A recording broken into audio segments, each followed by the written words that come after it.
हृदयाकाशे चिदानन्दमयो गुरुः उदेतु सततं सम्यक् अज्ञानतिमिरान्धः।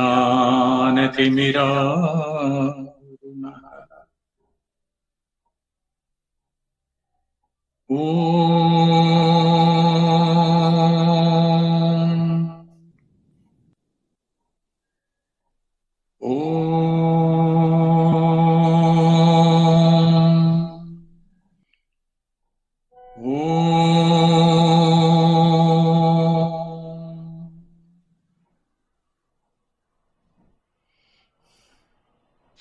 यं ब्रह्मा वरुणेन्द्ररुद्रमरुतः स्तुन्वन्ति दिव्यैस्तवैः वेदैः साङ्गपदक्रमोपनिषदैः गायन्तु यं सामगाः ध्यानावस्थिततद्गतेन मनसा पश्यन्ति यं योगिनो यस्यान्तं न विदुःशुराशुरगणा देवाय तस्मै नमः।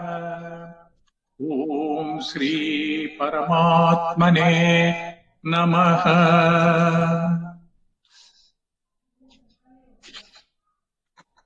अथ पंचमोऽध्यायः.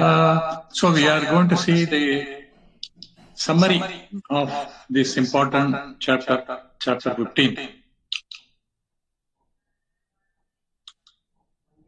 See, if you see the subject matter of whether it is Gita, Upanishad, or any other similar scriptures, it really the subject matter consists of Brahman, Maya, Ishvara, Jagat, Jiva. Then it talks about sadhana and moksha. So in this 15th chapter, all this above, whatever we saw now, the subject matter, they are dealt with in detail. That's why the 15th chapter can be considered as Gita Sara. Everything is there. Whatever is required in any spiritual scripture or any spiritual practice or pursuit, all are there in this chapter. So we will see one by one, not in that order, but in as it is coming in the 15th chapter. For example, the verse 1 to 4, they deal with Jagat, universe. There, the entire samsara or the Jagat is compared to Aswatthana tree, Rasana. In that,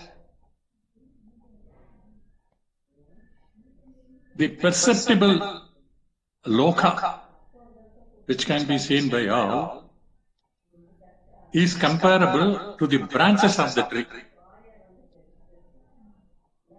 But there is one imperceptible, which we call God or Brahma, that is compared to the root. From that root only the tree has come. That's why it starts with Urdha Moolam. That Moolam, that root, is above. In that way, above means because it is not perceptible. It cannot be seen. So it goes. So we just call it, it's called Urdha Moola. It's somewhere above. So in this life in the world, what happened? It calls Karmanubandhini Manushya Loke. In this world, the life here gives rise to bondage. How it comes? It is prompted by likes and dislikes of the individual. So the bondage arises. After some time, one seeks freedom from the bondage. So what is to be done for that? We have to cut the dependence on this Aswatha Vriksha, Aswatha tree, or this Samsara Vriksha. That is, from world dependence to God dependence. Means, world dependence means what? There, as we saw again, there are many likes and dislikes. It ends in either pleasure or pain. So in this world, worldly life, we have to accept both. We can't say, I want pleasure all the time. I don't want any pain. Because pleasure or the sukha comes when the pain is absent. Dukkha, when it vanishes, we call it sukha or pleasure. So you can't say that I want all the time pleasure. For that, we have to go to that spiritual life. So the world dependence is our normal life, which consists of likes and dislikes, accepting both sukha and dukkha.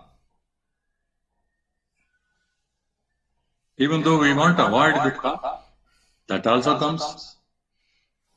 So we have to accept both. There is no alternative. So from world dependence, we have to go to God dependence. God dependence is what? Spiritual life, in simple words. There what happens? We reject both. That is, pain and pleasure, or sukha and dukkha. When we reject both, the problem is, okay, when we start spiritual life, especially in those days when they go to a secluded place, when they start, they really miss the pleasure part, sukha part. Because there also a lot of problems will be there in a jungle or wherever they go for practice. So sometimes they may feel that, oh, we should have continued in that family life and then somehow manage both and all. So that's why it is the vairagyam is required to really hold time spiritual life wherever we do. That vairagyam. Vairagyam means, in simple words, freedom from longing. I want this and I want this. All those things we have to live and lead a spiritual life. So that requires sadhana and aiming at moksha. Verse 5 and 6 verses, they deal with this. That is the spiritual pursuit, which we call sadhana. It starts like this: nirmana moha jidasanga dosha adhyatma nitya vinivritta kama, like that. So what is the goal? Such a goal, what type of goal? It should be sought, reaching which there is no return. Again, Tat Padam, that word is used, that ultimate, that Padam, the destination, after reaching, there is no question of return. So that goal should be Avyayam, that is permanent, which is never lost after reaching. Because it is through wisdom. Reaching Brahman, the ultimate destination, is an intellectual event. That wisdom, after reaching, it's never lost. There is no physical movement. So there is question of losing. It's not required. There is no question of, it becomes permanent. Abhyayam, that's the word used. So it is never lost.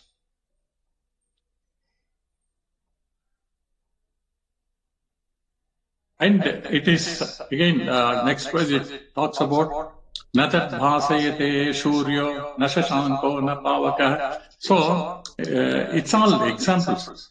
The sun cannot shine there, it cannot illumine that, like that.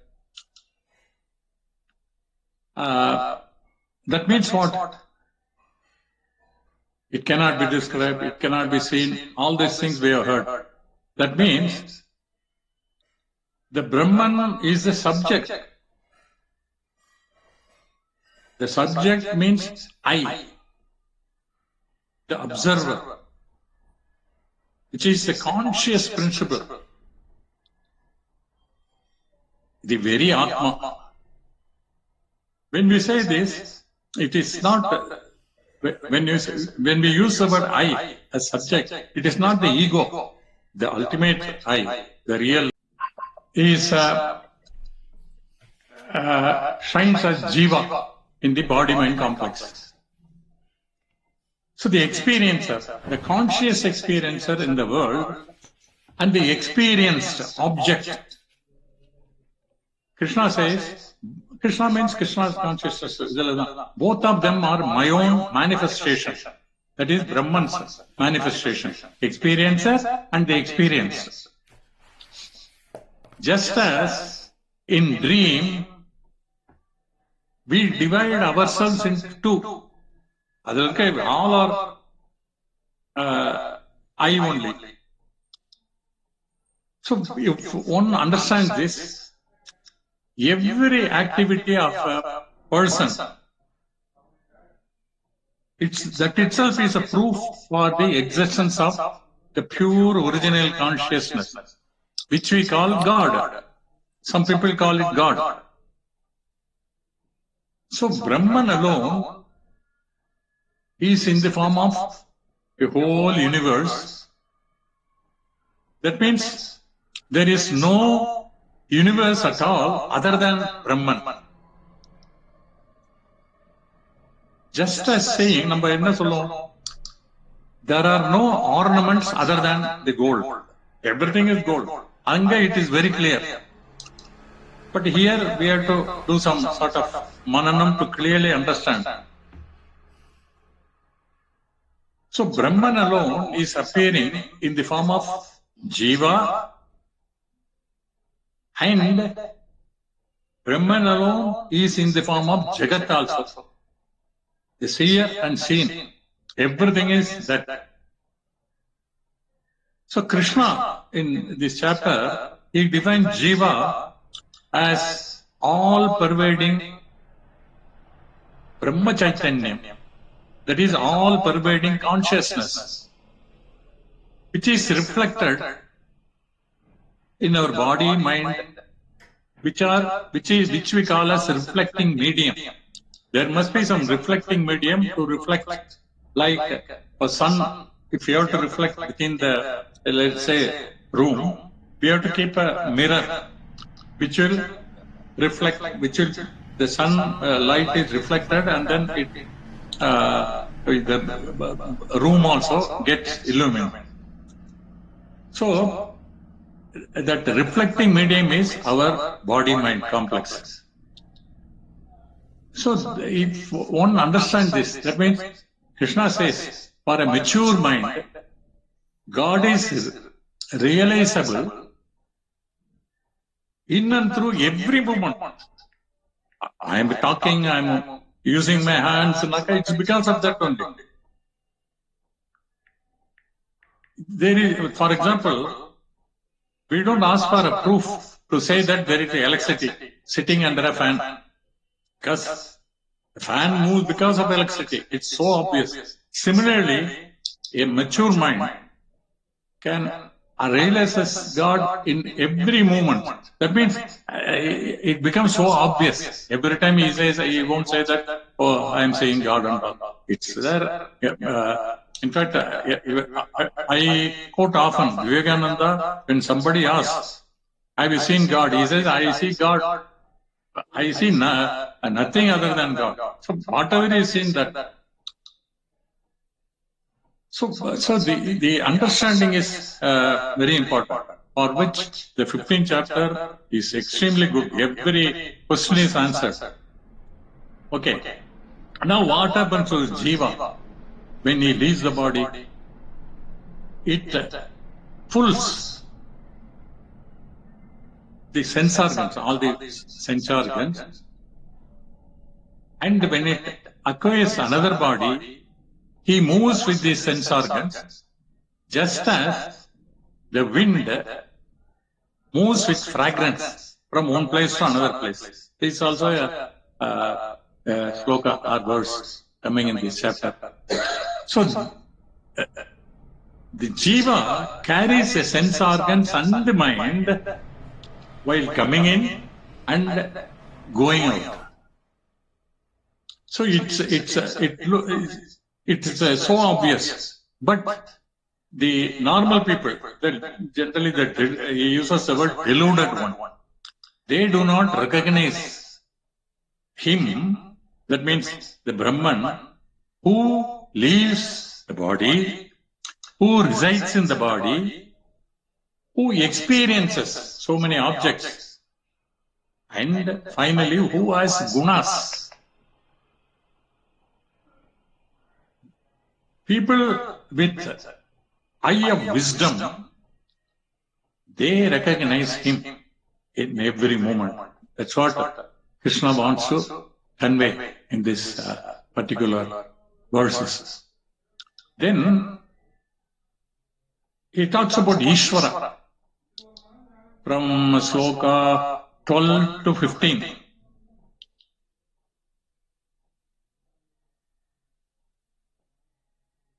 So we say Bhagavan or Brahman is the cause of everything. That means Bhagavan alone has to be everything. For example, he gives examples. Surya Shakti, Chandra Shakti and Agni Shakti, they are mine only, Krishna says. And he says, I am seated in the heart of all, in the form of memory, knowledge, and also forgetfulness. They are all from me. So, it can be explained in another way. That means jnanam means jagrata avastha, waking state. Smriti, that is memory. It is as in swapna avastha. Then apohanam, the forgetfulness, is as in sushupti, deep sleep. So all these three states or avasthas are because of me, Krishna says, because of me alone. So I am in every one responsible for their experience in all the three states. Then he takes up Maya.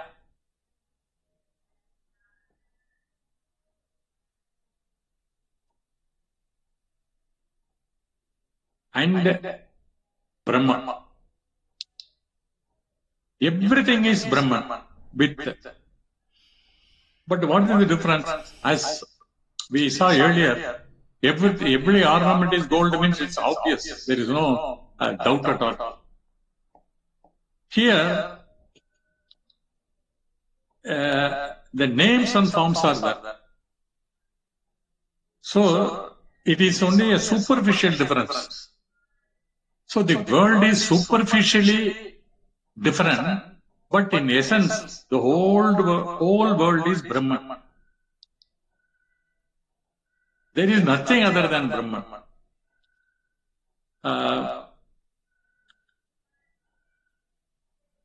how we describe Brahman?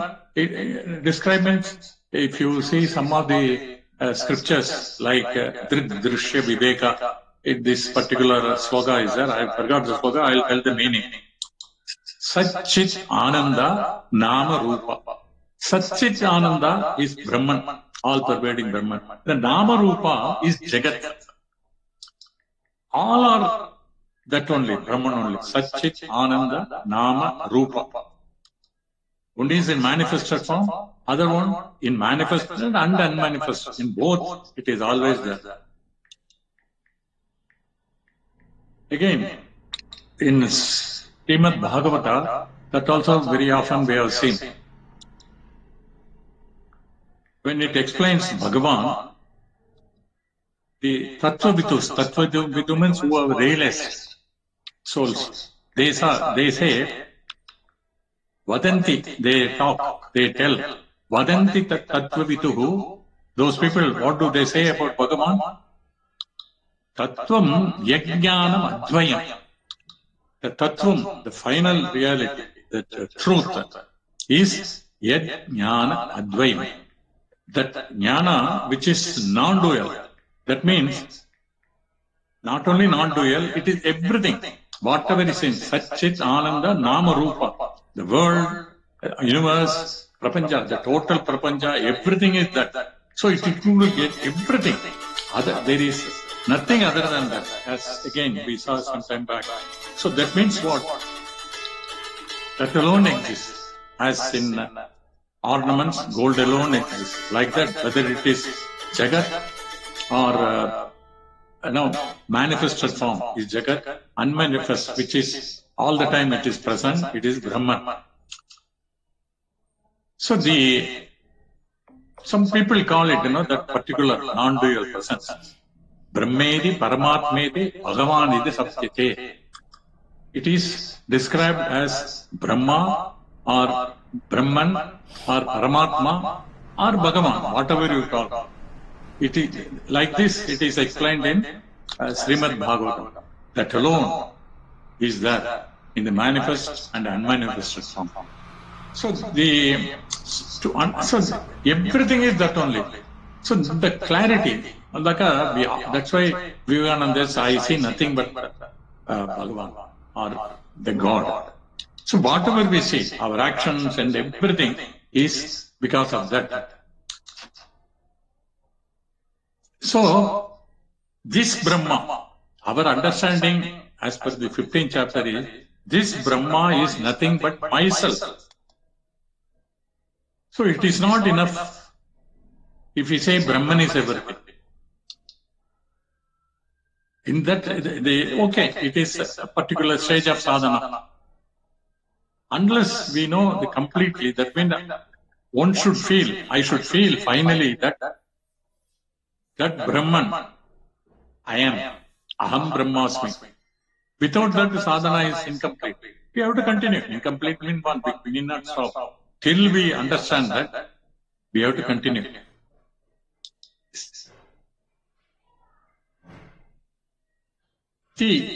Actually, dream is a very good example. In the dream of an individual's mind, you can call it ego or I feeling. Everything is that mind only. The dreamer, whatever he sees in the dream, and so many characters, all whatever he is seen, it's very easy to understand here.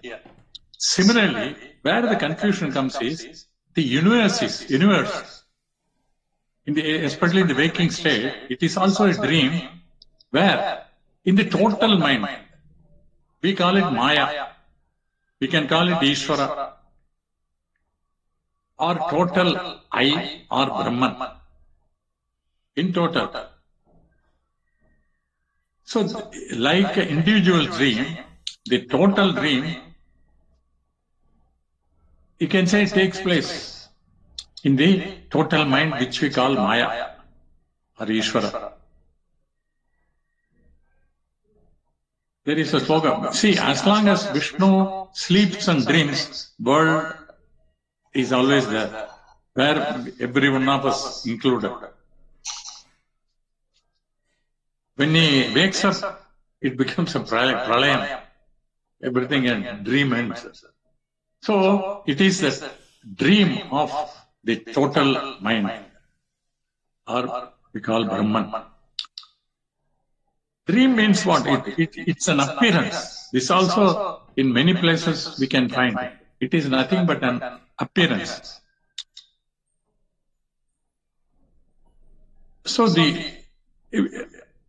another frequently used example is the space in a pot and the total space. Both are same. Absolutely here there is no doubt at all. So we are stuck in the pot. Stuck means what? We think I am the pot, or like I am the body. Like that we see. And whatever happens within that, we feel, if it is painful, we say, I am suffering and all these things. So, but from the space we can understand, inside the pot, the space, and outside everything is same. So what is the solution? Again, and Ramana says in Upadesara, again, which we saw sometime back, Irukkum iyarkayil, by nature, Isa, God, and Jiva, Irukkum iyarkayil, Isa Jivargal, oru porule avar undi peran varum. Ubadi unarve veru undi pera. Both are same. But that Ubadi, like the pot, our mind, that is the body-mind complex, that unarvu, that consciousness, that only is different. Because in pot, it's a mere space. It has no sentience. Whereas in the body-mind complex, sentience is there.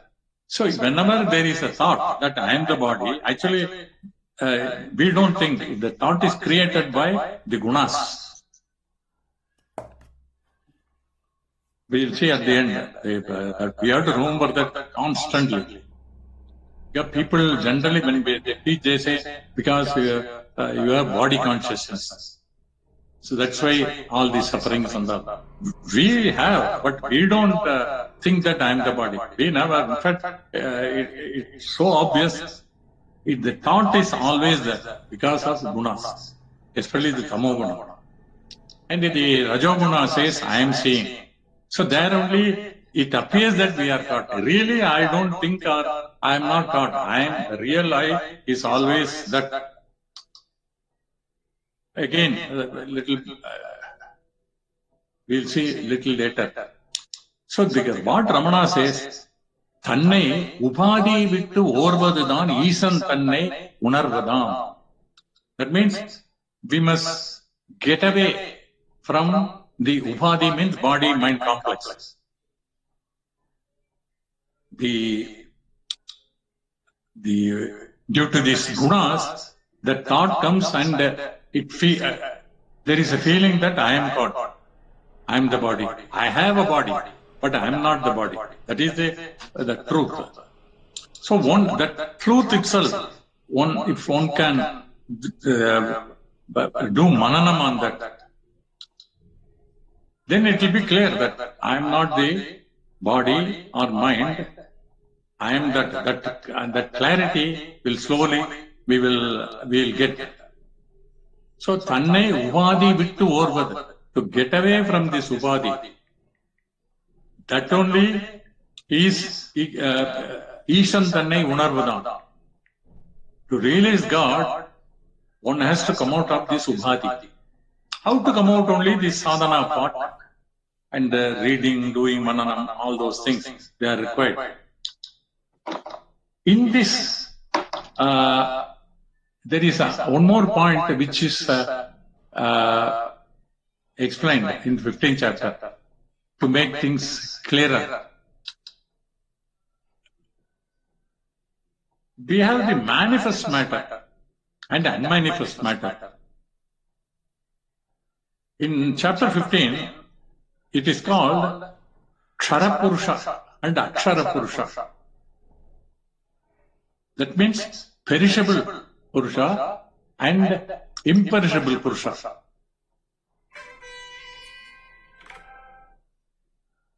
Other than these, there is one more, which is called Uttama Purusha. This is the last two verses. No, 16, 17, I think. Earlier, in 7th chapter, this is called Para and Apara. One is that ultimate knowledge, another one, knowledge about so many other things, the world, Apara. Then 13th chapter we saw Kshetram and Kshetrajna. These are all explained in different ways. What is Kshetram and who is Kshetrajna and all these things. And above these will be, as we saw, Uttama Purusha is there. Both the Kshara Purusha and Akshara Purusha, we call both of them as Mithya. Mithya means what? It is not false. It is Mithya. Equivalent English word is relative reality. As if it is that, for example, compared to individual, we feel that the world outside, it is almost permanent. The body falls, it dies and all, but the world, in probably slightly changed way, it continues. So we call it, actually, the world is also impermanent only. It comes under Kshara category. So, but because that's why we call it relative reality. Compared to us, it is, it appears to be permanent. So we call it Mithya. Mithya means also it is depends on something else. It's not independent. Whereas the Uttama Purusha, which is beyond this Kshara and Akshara Purusha, which is the consciousness principle, that is completely independent existence. That's why it is called Satyam. And the other Kshara and Akshara Purusha as Mithya. That Uttama Purusha, that alone lends existence to Kshara and Akshara Purusha. How the matter manifests, and after some time it goes to unmanifest form. All this drama is sustained by the screen. Which is the screen? Uttama Purusha, the Chaitanya. In many Upanishads, the consciousness principle is called Paramatma.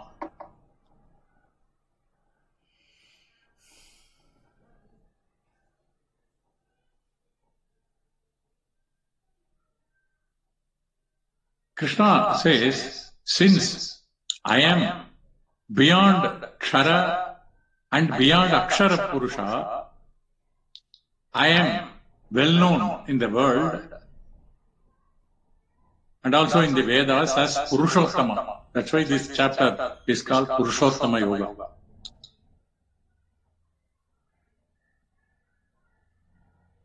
Or a Viveki who has done the, we all know, who has done the sadhana chatushtaya, he will definitely, who has understood, who has got the qualifications, he will always seek that Uttama Purusha, Purushottama. How? By following karma, upasana, and jnana yoga. Then slowly he will come to know Purushottama.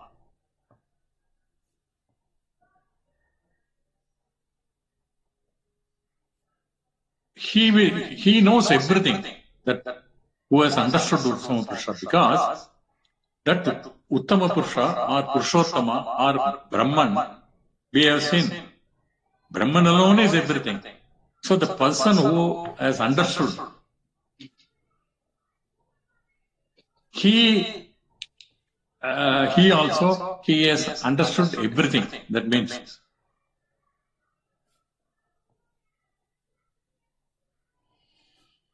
Brahmavit apnoti param. There is a statement like that. He himself becomes Brahman. That means he has understood he is Brahman. Aham Brahmasmi. So his worship will be how? It will be in the form of the knowledge that Purushottama is none other than I, the Atma Chaitanya.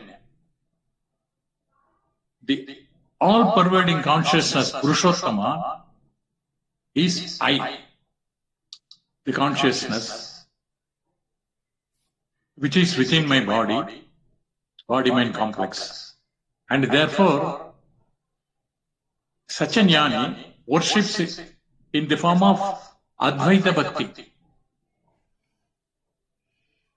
Because he has totally understood that Brahman alone, I alone exists. I means the total I, which he has realized. So this is ultimate bhakti. Even in Viveka Chudamani, I think, 4th or 5th sloka, I think, people are, which is better, which is the best, Jnana Yoga, Karma Yoga, Bhakti. He will say bhakti. But bhakti means remaining in the self all the time. That is the ultimate bhakti. Even in Upadesara, there is a sloka explaining this.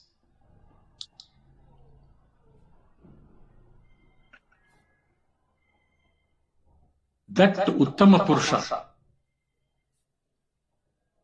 the pure consciousness alone is my real nature, Krishna says.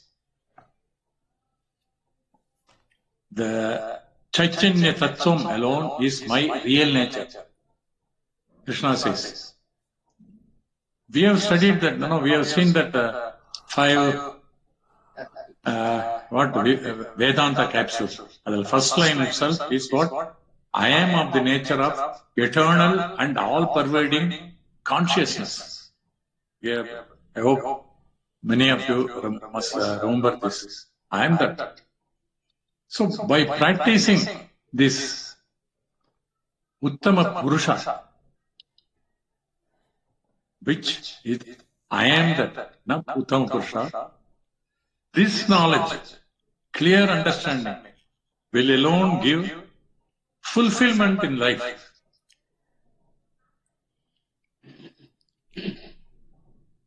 This fulfillment, that means we can call it the journey of fulfillment, which every seeker is undertaking. The spiritual pursuit. It will end only when one gets this wisdom. Aham Brahmasmi, without any doubt. See,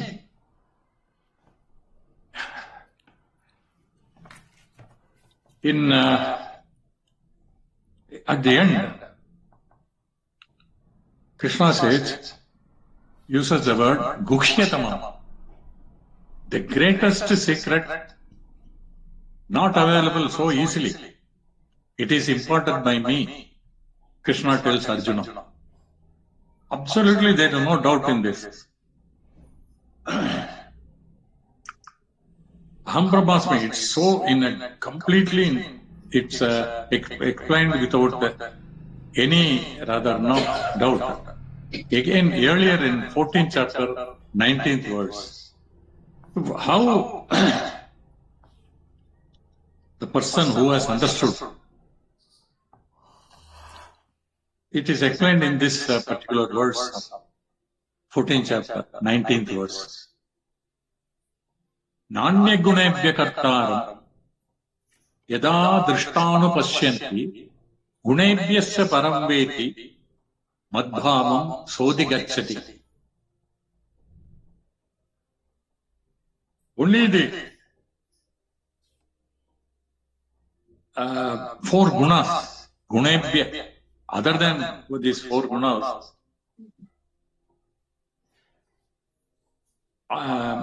that means none other than these 4 gunas carry out all the activities. Who has understood this? He is a real seer, no more a seeker. And gunebhyasya parambeti, the person who has understood. There are only three gunas. Tamo, I mentioned four. Yeah. Oh, you said four. Okay, correct. Yeah. Okay, thank you. So the three gunas only does everything. This clarity, when it comes, that our doership and enjoyership really vanishes. I don't do anything. Right from the thought that I am the body, it's also it's not this thing. It is introduced by one of the gunas, especially the tamoguna. Even the world appearance, I thinking that I am seeing the world, everything is by gunas. The real I am not involved in any of these things. I don't think at all. There is no necessity for me to think. And whatever happens in the body, they don't affect me. That's why the gunebhyasya param veti. Apart from all these three gunas, the fellow who has understood this, madvam sodhi gacchati. He becomes myself. That means the person who has understood is Brahmavid apnoti param. He becomes Brahman himself. That's how it can be understood. The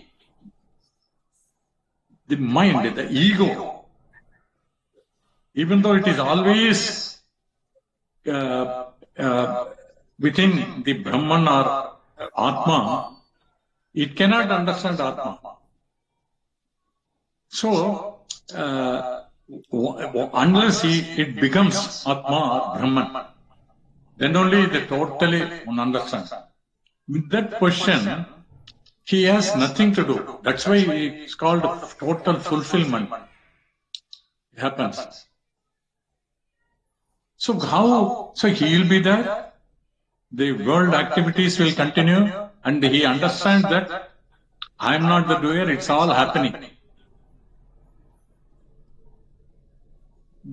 He has understood only because he won't say, because this point only it has to be very, very clear. That real I don't talk, I don't know, I am consciousness, I am pure, I have nothing. These are all thoughts in the mind. That's why the mind is called functional expression of the consciousness.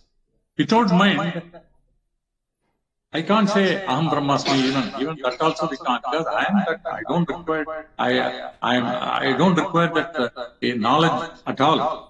I won't say Aham Brahmasmi. It's all done or spoken through mind. That's why mind is called functional expression of that. It is there through the gunas again. So this clarity, when it is there, that's why Ramana says Summa. Summa means no further seeking, not sitting in one place without doing anything. So this is the position of, or the state of the jnanis.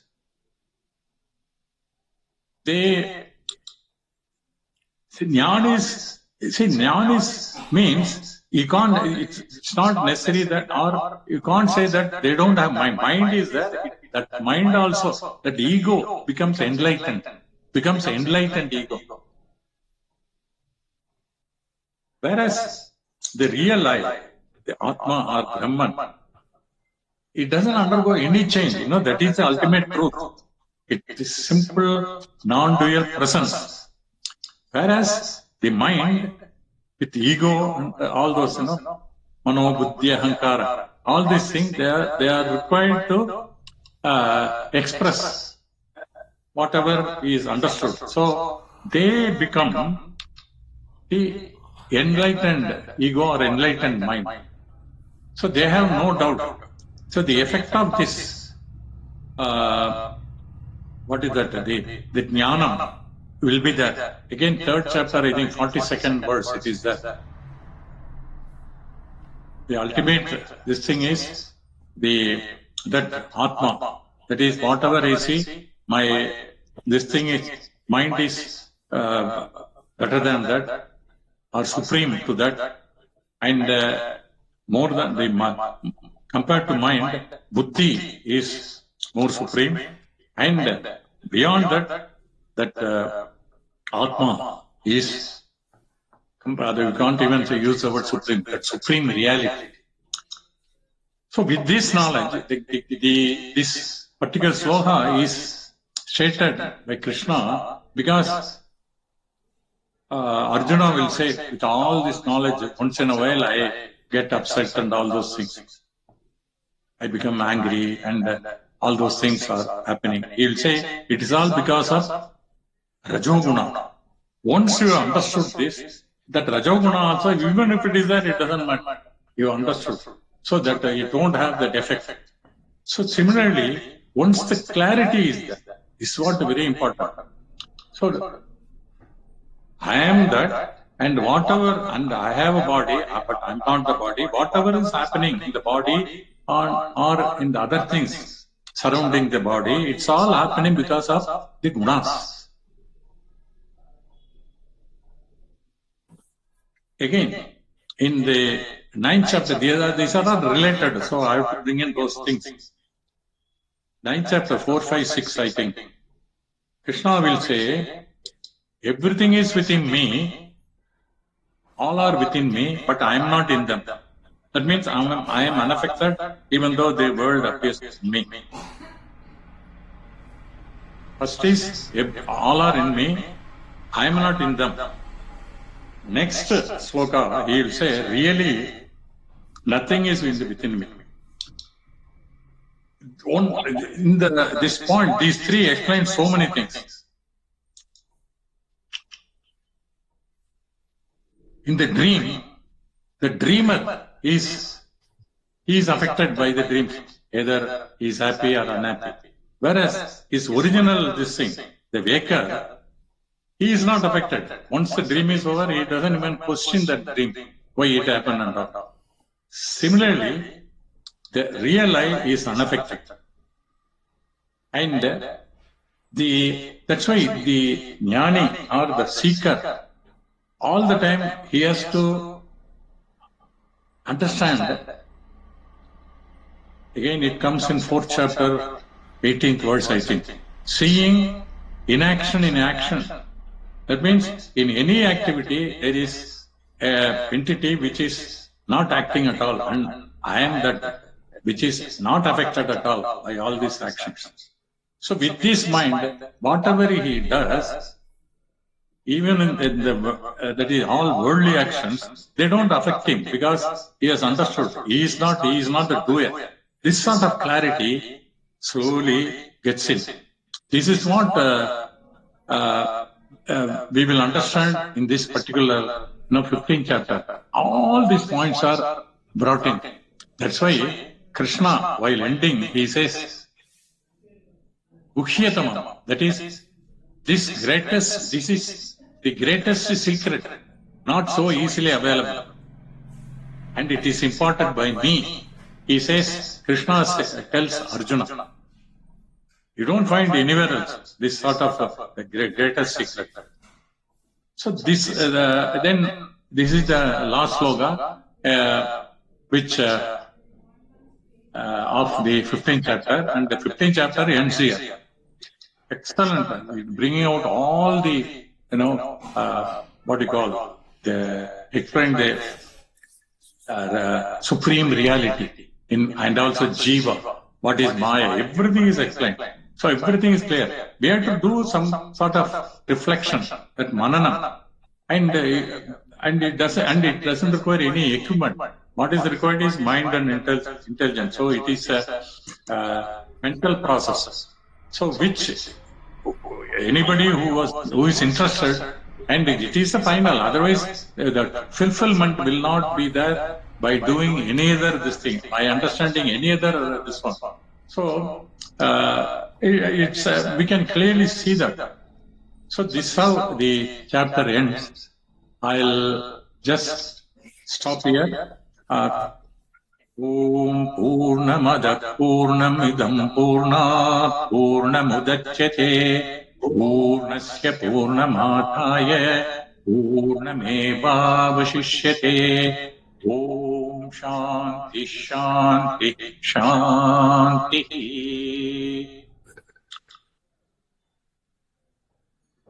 So any other point to... Natarajan, you have explained beautifully this chapter 15. And it is almost like, when you say Purushottama, I am Purushottama. Generally, we don't understand what is Purushottama. We are that supreme being. But unfortunately, our experience says, I am not a Purushottama, I am a samsara. I suffer, I have hatred, I have anger, I have jealousy, because we are identifying with our body. That is called Dehabhimanam. I mean, we always, whenever you say I am this body, I am this mind, I am this intellect, I am ahankara, I am doing, I am enjoying the benefits of whatever I do. But if you look at the Purushottama, that is called Brahman or Atma. Atma is Agartha, Atma is Abhokta, Atma is Nityam, Atma is Ekam, Atma is Sarvatyaha, Atma is Sarvadhyapi. So if you identify with Aham Brahmasmi, then you are Brahman. Then you are a Agartha, you are a Abhokta. You don't do anything. So to get that status, the chapter 15 gives you a way of understanding. I mean, you cannot, in a ladder, if you want to climb up, you have to go to the first step, then you go to the next step, then you go to the next step, and you reach the top of the ladder. Similarly here, Bhagavad Gita, he is telling in the last 15 chapters that you can achieve I am Purushottama. But how will you achieve a Purushottama? You cannot do it overnight. So you have to have a pure mind, Chitta Shuddhi. And for that you do Karma Yoga. So Karma Yoga was well explained in the second chapter and third chapter. Then, in the seventh chapter onwards, he said, you try to concentrate on your mind. That is called Upasana. And once you do Karma Yoga and Upasana, Karma Yoga is nothing but an attitude in your mind. You are doing everyday karma. Eating is a karma, sleeping is a karma, taking bath is a karma. But you can have, when you go and take a bath, you have a feeling, attitude that I am Bhagavan and I am keeping my body clean. So that attitude is very important. Attitude is not cultivated. It is not an action. So attitude has to be developed in your mind. Then you are eligible for qualification to understand what is Brahman. Then you go to Jnana Yoga. Sravana, Manana, Nididhyasana. And even in Nididhyasana, what happens is, we get Viparita Buddhi. How can you say that I have understood everything? But the moment I go out of the class, suppose I have gone by a scooter, then I come out, even by wearing the chappal, I start into samsara. Because that whatever you learn, that 1 hour, it is not staying in your mind. So that is what is called Nididhyasana. You have to stay in what you have learned. That we are not doing. That is because of we have learned everything. We have learned swimming.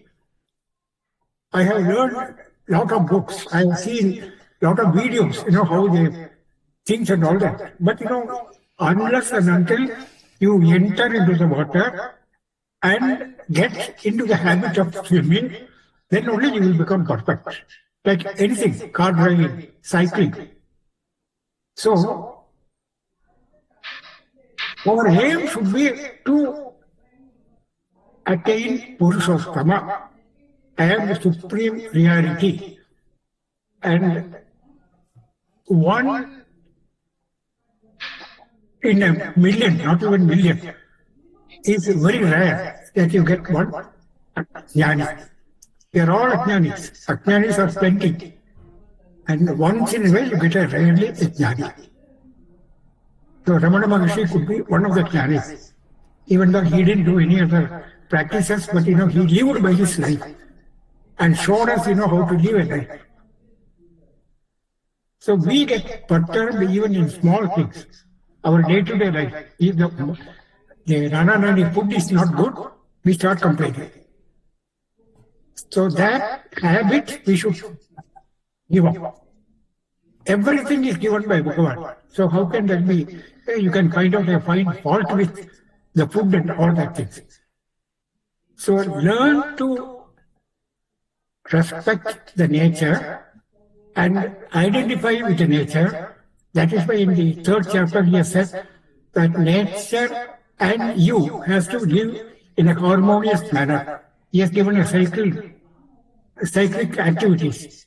So this chapter, as Natarajan said, you have to go on doing Mananam. It is a good chapter for Mananam.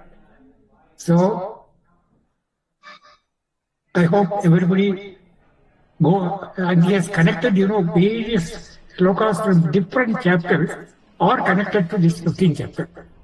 So that means unless and until you are very familiar with all the slokas of what we have learned up to the 15th chapter and link it with this one, then you will really enjoy Uttama Purusha Lakshanam.